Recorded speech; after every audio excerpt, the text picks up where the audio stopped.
Fala galera, e aí, beleza? Estádio Esquadrão, seu canal de notícia aqui de torcedor para torcedor, passando aqui para a gente repercutir um assunto que tem sido falado bastante esses dias, né? Que é esse texto aí publicado pelo ex-treinador do Bahia, o Renato Paiva. Mas antes da gente dar uma olhada no texto, fazer aquele nosso jabazinho básico, ó, tá aqui passando no canal. Inscreva-se no nosso canal se você chegou aqui para ver esse vídeo e não é inscrito, inscreva-se no nosso canal, dê essa moral para a gente aí. Nós estamos na correria, nós queremos chegar aos 5.000 inscritos, que é a próxima meta nossa aqui, ó.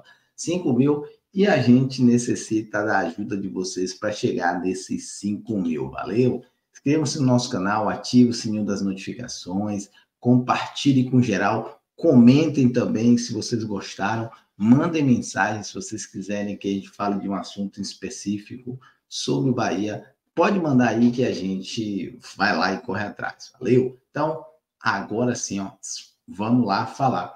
Então, o que a gente vai falar é sobre isso aqui, tá aqui a notícia, né? É o The Coach's Voice em português. Então, ninguém conhece o jogo tanto quanto os técnicos, a visão do futebol por dentro, nas palavras de quem entende o assunto. Então, o The Coach's Voices, ele pegou aí, fez uma exclusiva com o Renato Paiva, e eles publicaram um texto completo, onde o Renato Paiva ele faz um resumo aí, né? Um resumo da carreira dele. E o resumo está aí, ó, orgulhoso da minha trajetória. Então, nesse texto aqui, se vocês quiserem entrar lá, vocês podem ir no Coach's Voices, né? É exatamente, vou deixar o link aí, você pode entrar na descrição, vou copiar o link e vou colocar lá do Coach's Voices para vocês. E aí, o Renato Paiva, né? Ele vai falando. Sabe o que é preciso para ser um treinador das categorias de base? É preciso saber ensinar, e para isso você também precisa estar aberto a aprender, né? Então, vamos seguir o texto. Nós não vamos ler o texto todo aqui. Aqui ele fala um pouco da vida dele, ele fala que ele não chegou a ser jogador profissional de futebol, aí ele passou num teste do Vitória Setúbal, mas quando subiu, os testes eram de manhã, e ele era no mesmo horário da escola, então ele não podia fazer isso, não podia jogar, não podia treinar. Então, o resultado, ele não jogou futebol, ele jogou futebol de salão, certo?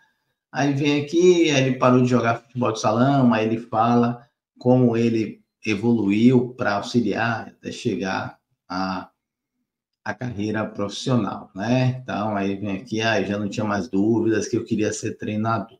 Estou adiantando porque o que a gente quer é exatamente até o ponto do Bahia, né? Aí Bruno Lage, ele fala aqui um pouco do Benfica, depois treinou sub-16, sub-17, sub-19 por 6 meses, a equipe B do... E aí, a equipe B do Benfica, onde ele treina por 3 anos, né? Então, ele chegou ao Benfica, aí vem aqui algumas pessoas, questão do seu treinamento, evolução do Benfica, tá. Aí, importante aqui, né? Enquanto ele treinava no Benfica, ele fala que ele foi assistir alguns treinos do Pep Guardiola. E provavelmente, né, isso aqui e a maneira dele jogar deve ter sido algumas das características que abriram os olhos e atraíram a atenção do Grupo City a trazer o Renato Paiva para o Bahia. Então, aí, na minha visão, aquela experiência foi um marco. Existe um antes e um depois do que aprendi no Barcelona.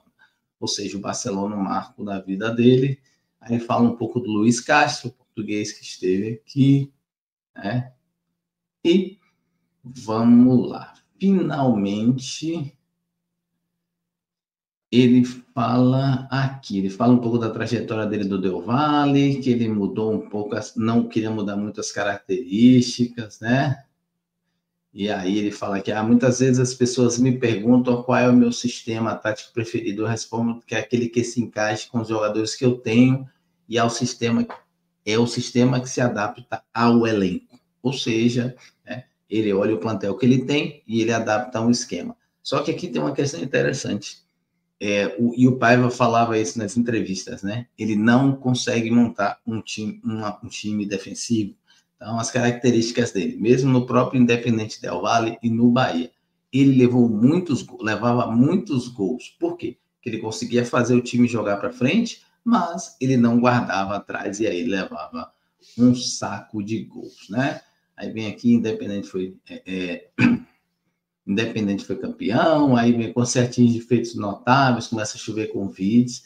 Aí ele fala aqui que recebeu proposta do México, recebeu até propostas da MLS, futebol dos Estados Unidos, mas ele resolveu ficar no Del Valle, certo? Aí acaba saindo no Del Valle, aí vem, tem contato aqui. Aí aqui, ó, ao sair do Leão, pela primeira vez, acordei sem ter um clube para trabalhar. Foi uma sensação estranha e assustadora. A minha sorte foi que, passados 3 dias, recebi o contato do City. Fez uma chamada de vídeo e no sábado confirmou. Então, aí ele fala aqui que para ele era algo emocionante, porque ele chorou na Copa de 82. Não sei se vocês assistiram, né? A Copa de 82. Copa de 82 aí, foi aquela Copa que o Brasil jogou um futebol bonito e, por exemplo, impressionou o próprio Pepe Guardiola, né? E aí ele perde na Copa do Mundo da Itália, certo? Aí ele fala aqui que interessante, vamos lá. Para falar da minha experiência no Brasil, preciso dividir, né, o que vivi em 2 pontos. O jogo em si, que é apaixonante, com ótimas equipes e treinadores, desafios enormes, a cada rodada estádios cheios, né? E o outro ponto é bem menos admirável. Aí ele vem, infelizmente é comum que se conviva com expectativas irreais no futebol brasileiro. Uma vez, aí, essa parte da história aqui eu acho meio estranha, mas ele que escreveu, então nós vamos ver aqui. Uma vez, 2 torcedores do Bahia vieram conversar comigo em um shopping. Mister, temos que ser campeões. Enquanto eu dizia que lutaríamos para isso, mas era necessário respeitar o Vitória, eles me interromperam. Não, mister, não estamos falando do Campeonato Baiano. Temos que ganhar o Brasileirão. Aí, essas expectativas irreais se transformaram em atitudes surreais. Muitos brasileiros dizem que é cultural, mas eu me recuso a chamar isso de cultura. Aí aqui, né, é uma coisa interessante, né, quando ele fala aqui, esses 2 trechos aqui, o português ele também tem uma questão interessante, né? Ele costuma ser muito literal nas coisas. E provavelmente o torcedor pode ter dito a ele, nós temos que ser campeões brasileiros, mas certeza que o torcedor, ele tinha uma expectativa, aliás, nós temos uma expectativa alta do Bahia com o Grupo City, mas eu acho meio difícil você chegar para um torcedor e ele achar que o Bahia, acabando de subir da 2ª divisão para a 1ª, que ele obrigatoriamente deveria ser campeão em 2023. Né? Eu não conheço nenhum torcedor do Bahia que tinha isso na cabeça. Duvido que até o torcedor mais fanático, nosso amigo Binha, né, que é um torcedor símbolo aí, é fanático, Bahia é melhor do mundo, né? Eu acho que dificilmente que o Binha pensasse, né, que o Bahia deveria ser campeão em 2023. Mas aí parece que o Renato Paiva se pegou muito a isso. Aí quando ele fala aqui que essas expectativas reais se transformam em atitudes surreais, eu já vi algumas coisas, realmente, ele pode ter visto algumas coisas que, para nós e para os treinadores brasileiros, faz parte daquele pacote, entregar o resultado. Como ele não entregou o resultado, né, ele não conhecia isso. Com o olhar de estrangeiro, de quem respeita a história e o potencial do Brasil, digo que essa cultura não faz mal apenas aos treinadores, faz mal ao próprio futebol brasileiro. A torcida do Bahia, nós somos os torcedores apaixonados. Você imagina, o Bahia acabou de assinar um contrato com o Grupo City, um dos maiores grupos de futebol do mundo. O que você acha? O que você quer com o Bahia? Você quer que o Bahia brigue lá pela zona de rebaixamento? Como é que você fica vendo o Bahia sendo eliminado da Copa do Nordeste. Então, não é muito fácil, né? E aí, aqui é um ponto do texto dele que eu acho que ele fala de forma correta. A minha sensação é que o Bahia estava em evolução quando saí. Era visível que a equipe jogava cada vez melhor. O Bahia era a sexta equipe entre 20 que menos chutes a gol concedia ao adversário. O Bahia chutava mal também, né? Concedia menos, mas errava, levava gols, perdia jogos. Tanto é que Rogério Ceni hoje tem, com menos tempo que o Mister, ele tem mais triunfos que o Renato Paiva, certo? E era a quinta com mais finalizações. Só que muitas das finalizações do Bahia não eram na direção do gol, certo? Ou seja, em termos coletivos, havia um trabalho, uma ideia. Isso aqui ele falou, né? Aqui ele falou que ele seguia a filosofia do City. Aí vem, no Brasil, porém, só se olha para os resultados. E, de fato, os resultados não eram bons. De fato, os resultados não eram bons e nós estamos sofrendo até hoje. Os resultados não eram e não são bons. Os resultados de Paiva, eles não são bons. E isso deixou o Bahia aí nessa situação que a gente está hoje, certo? Por fim, ele fala aqui no outro trecho, né? É importante deixar claro que o Grupo City não iria me despedir até o final do campeonato. Pode ser que o City não despedisse ele até o final do campeonato. Eu fico me pensando, eu às vezes fico me pensando, não, me pego pensando, eu acho que para o Grupo City, né, como um grupo como um todo, se o Renato Paiva estava seguindo a filosofia dele, para o Grupo City, se o Bahia cair, não seria problema. Apenas, né, atrasaria um pouco o planejamento deles. Não vejo, lendo aqui o que o Renato Paiva colocou, tá? Não vejo um rebaixamento como sendo meu Deus, que isso? Não vejo isso. Seguindo essa informação que o Renato Paiva escreveu aqui. Se o Grupo City não demitiu ele na virada do primeiro para o segundo turno, né? Quando você tinha ali essa possibilidade de jogar um campeonato quase inteiro, então o Renato Paiva ele tem muita razão quando ele diz aqui que ele não tinha nenhuma ameaça de demissão. Então isso quer dizer que o Grupo City eventualmente não se importava se o Bahia caísse para a segunda divisão.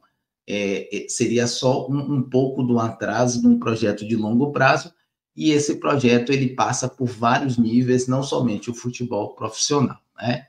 Então, aí ele por fim fala aqui, ele fala que por ele nós estávamos claramente, mas senti que era o momento de ir embora, a pressão era muito grande e eu não queria aquele ambiente para os meus jogadores. Aqui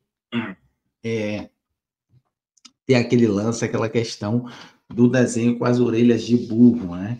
Que aí o Renato Paiva simplesmente viu que a diretoria, o Grupo City não se manifestava, deixava sempre o Renato Paiva à frente para falar as coisas, né? Então, esse é o grande ponto. E aí ele fala que sentiu que era o momento de ir embora e pediu as contas, pediu demissão aí do Bahia, né? E é isso aí que está escrito, né, no texto do Renato Paiva, na versão em português, né? Na versão em português é isso que. Só que tem um detalhezinho, galera. Tem um detalhe no texto em português que na parte em espanhol eles colocaram um pouco mais. Então, você vê esse texto aqui em português. Em português ele fala aqui, ó, essas expectativas irreais, né, se transformaram em atitudes surreais. Muitos brasileiros dizem que é cultural, mas eu me recuso a chamar isso de cultura. Então, esse aqui é o texto que foi traduzido do espanhol para o português e publicado no site do Coaches Voices, né? Só que tem um pequeno detalhezinho quando ele é escrito na forma original no espanhol. Dá uma olhada no espanhol aqui. Eu sei, provavelmente alguns de vocês não entendam espanhol, mas aí ele fala aqui, ó, essas expectativas irreais se converteram em atitudes surreais. A mesma coisa do português. Muitos brasileiros dizem que isso é cultural, pois entretanto, eu me nego a chamar isso de cultural. Aí, esse trecho aqui agora, ó, esse trecho não está escrito na parte em português, no Coach's Voices em português, mas em espanhol está escrito aqui. Também é o único país onde os torcedores vaiam o jogador do seu próprio time. Então, isso aqui é uma das coisas que provavelmente chateou o Renato Paiva, a torcida vaiar os jogadores do time. Ou seja, o torcedor brasileiro, quando está chateado com o time e com o treinador ou com qualquer coisa, ele vaia os jogadores. Então, o Bahia vaiou vários jogadores, né? Desde o início do ano aí, vaiava Kaique, Everaldo, né? Vaiou Everaldo, vaiou um monte de gente. Então, ele também tem esse trecho aqui, certo? Então, esse trecho aqui, ele não consta na parte em português, é importante para que vocês saibam, tá? Também é o único país onde os torcedores vaiam o jogador da sua própria equipe. Então, é isso aí. E o texto acaba aqui, né? Ele chega no final, só a gente voltando. Por hora, a única coisa que desejo é voltar a trabalhar o quanto antes, mas não aceitarei qualquer projeto. Quero comandar uma equipe que dispute títulos. No Bahia, ele não veio ao Bahia para disputar títulos. Nas entrevistas, ele falava que o Bahia precisava se manter, né? Tinha acabado de subir de divisão e precisava se manter. Então, ele veio no Bahia para tentar formar a base. Agora ele quer aí os títulos, né? É isso aí, né? Esse foi o texto do Renato Paiva. Vou deixar no link aqui o texto em português e o texto em espanhol, caso você queira ler. Aí você vai notar essa frase que eu coloquei aí, essa diferençazinha, a questão das vaias, valeu? Então, a gente vai ficando por aqui, a gente se despede. Esse foi um resumo do texto aí do Renato Paiva, valeu? Um abraço e já fui, papá! Estádio Esquadrão, o seu canal do YouTube com as notícias do futebol do Esporte Clube Bahia. Diariamente postando notícias e informações do nosso esquadrão de aço. Inscreva-se no nosso canal e fique sabendo de tudo do nosso tricolor.